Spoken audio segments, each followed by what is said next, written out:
Welcome back नाज़रीन। तफसीली खबरों की शुरुआत करासी अहम खबर अवां शेयर कनालो तो पीडीएम जो हुकूमत के खात्मे लाइ इस्लामाबाद ताईं वञण जो ऐलान। हुकूमत मुल्क के तबाही तरफ़ वठी वञी रही है। मौलाना फजलुर रहमान जो अहिड़ो चवणु आहे। खबर के हवाले से अवां अपडेट कनालो। मौलाना फजलुर रहमान जो वधिक चवणु हो तो हुकूमत जो खात्मो न आंदोसीं तो मुल्की सलामती जो सवाल पैदा थी वेंदो। आईन ऐं कानून की बालादस्ती चाहियूं था। मौलाना फजलुर रहमान कराची में जलसे के खिताब कर रहे हो। अहम खबर के हवाले से अवां एक भेरो ॿीहर अपडेट कनालो। पीडीएम जो हुकूमत के खात्मे लाइ इस्लामाबाद ताईं वञण जो ऐलान कयो वियो आहे।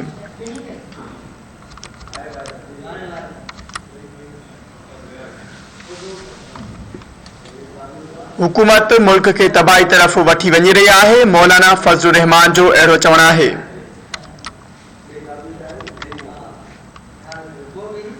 आईन ऐं कानून की बालादस्ती चाहियूं था। पीडीएम सरबराह मौलाना फजलुर रहमान जो अहिड़ो चवणु आहे। अहम खबर के हवाले से अवां खे अपडेट कंदासूं तो हुकूमत जो खात्मो न आंदोसीं तो मुल्की सलामती जो सवाल पैदा थी वेंदो। मौलाना फजलुर रहमान जो अहिड़ो चवणु आहे। अहम खबर के हवाले से अवां खे एक भेरो ॿीहर अपडेट कंदासूं। पीडीएम जो हुकूमत के खात्मे लाइ इस्लामाबाद ताईं वञण जो ऐलान पीडीएम कयो आहे। हुकूमत मुल्क के तबाही तरफ वठी वञी रही है। मौलाना फजलुर रहमान जो अहिड़ो चवणु आहे।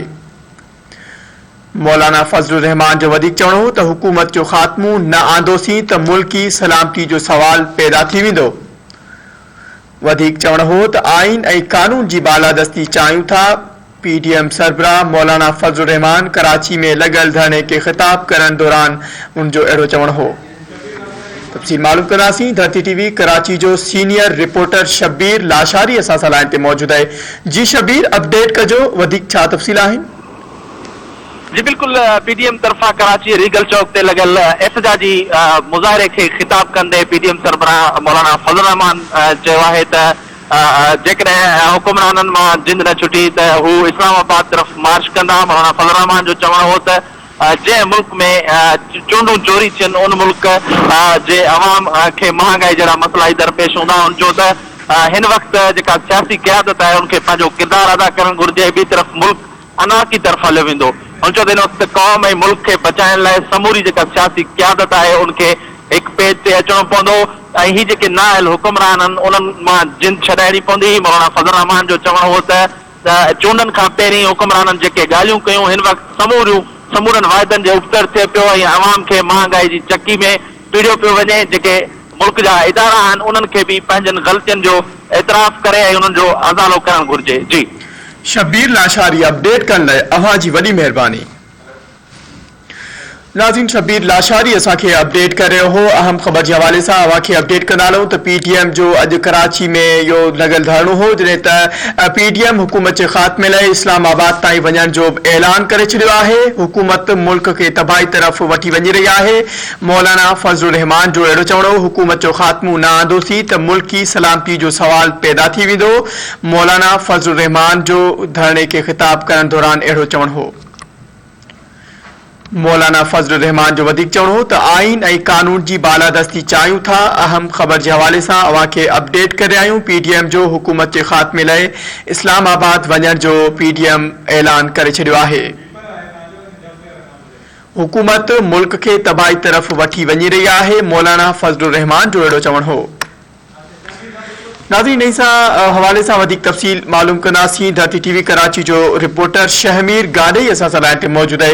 शहमीर, अपडेट कजो त अॼु पीडीएम कराची में इहो धरणो आयो। हाणे पीडीएम हुकूमत खिलाफ़ खात्मे लाइ इस्लामाबाद ताईं वञण जो ऐलान कयो आहे। छा तफसील आहिनि वधीक? जी अॼु जेको आहे पीडीएम क़यादत पारां कराची में जेको आहे हिकु आलीशान वॾो जेको आहे मुज़ाहिरो कयो वियो। उन मुज़ाहिरे खे जेको आहे पीडीएम जे मुख़्तलिफ़ अॻुवाननि ख़िताब कयो जंहिंमें शाहिद खाकान अब्बासी, महमूद खान अचकज़ई ऐं इन्हनि सभिनी जो चवणु हुयो त हिन नाल हुकूमत जे करे मुल्क अंदरि महांगाई ऐं अनारकी आहे। मुल्क के बचाइण लाइ हिननि चयो त सियासतदाननि खे अॻिते अचिणो पवंदो। असां सदाईं जेको आहे मुल्क बचाइण लाइ अवाम सां गॾु रहिया आहियूं। अॼु बि जेको आहे कराची जे अवाम जो जेको आहे समुंड उछली पियो। पीडीएम जे जेको आहे सरबराह इहो बि चयो त अॼु महांगाई सबबु पार्लियामेंट आॾो माण्हू पंहिंजा बच्चा ॿार विकिरो करण जा होका ॾेई रहिया आहिनि। सिंध में हिकु पुलिस ऑफिसर गुरबत सबबु पंहिंजो ॿार विकिरो करण लाइ माना ॿार विकिरो करण लाइ जेको आहे ऑफिसरनि खे इल्तिजा कई त 50,000 में ॿार वठो।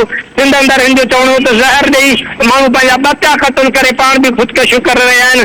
हिननि चयो त PDM क़ौम जी उमेद आहे, पाकिस्तान अकेला ई तरफ़ वञी रहियो आहे, इदारा न हक़ीक़तनि खे सम्झनि था, माज़ी में थियल ग़लतियुनि जो अज़ालो कनि, तॾहिं मुल्क ऐं क़ौम खे बचाए सघंदासीं।